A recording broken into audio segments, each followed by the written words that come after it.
Pemirsa, untuk mensukseskan pemilu 2024, BEM Nusantara Sesumsel menggelar dialog interaktif dengan KPU dan juga Bawaslu Palembang terkait peran serta dari mahasiswa dalam pemilu.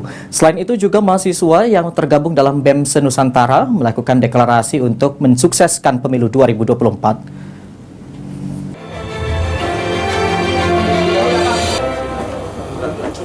Sebagai kalangan milenial dari generasi Z, mahasiswa mempunyai peran yang cukup penting untuk mensukseskan pemilu 2024, baik itu sebagai pemilih maupun pengawas. Oleh karenanya, agar pemilu kali ini berjalan dengan baik dan tanpa hambatan, mahasiswa yang tergabung dalam BEM Nusantara Sumsel melakukan deklarasi pemilu damai. Pembacaan ikrar pemilu damai ini dilakukan oleh mahasiswa dalam diskusi interaktif yang dihadiri oleh KPU dan juga Bawaslu Palembang, serta aktivis sosial dan juga dosen dari PISIF UIN Raden Patah. Disampaikan oleh Ketua KPU Palembang Syawaludin, saat ini dari hasil proses DPT yang dilakukan, jumlah pemilih pemula sendiri hampir mencapai 36% dari total DPT yang ada di Palembang sebanyak 1,2 juta pemilih. Sehingga dengan jumlah tersebut diharapkan mahasiswa bisa mensukseskan pemilu dan juga mensosialisasikan ke masyarakat untuk tidak golput. Mahasiswa sebagai generasi milenial seperti apa?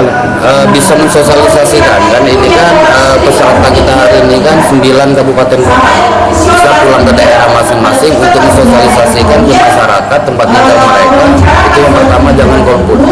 Kedua, masyarakat yang memang keluarga kerabat terdekat itu apabila tidak terdaftar, belum terdaftar, bisa mendaftarkan diri kan. Ini dan Sementara itu, Reza Anggara selaku Sekretaris Pusat BEM Nusantara berharap agar nantinya mahasiswa dapat menjadi garda terdepan dalam pemilu 2024 dan juga menjaga kondusivitas serta menjadi garis terdepan dalam memecah isu-isu politik yang bisa memecah belah masyarakat, khususnya di Sumatera Selatan, yang kemudian juga bisa menciptakan kondusivitas terkait pemilu 2024. Mahasiswa sendiri yang tergabung dalam BEM Nusantara akan terus melakukan edukasi ke masyarakat dalam mensukseskan pemilu 2024. Firman Hidayat, PAL TV.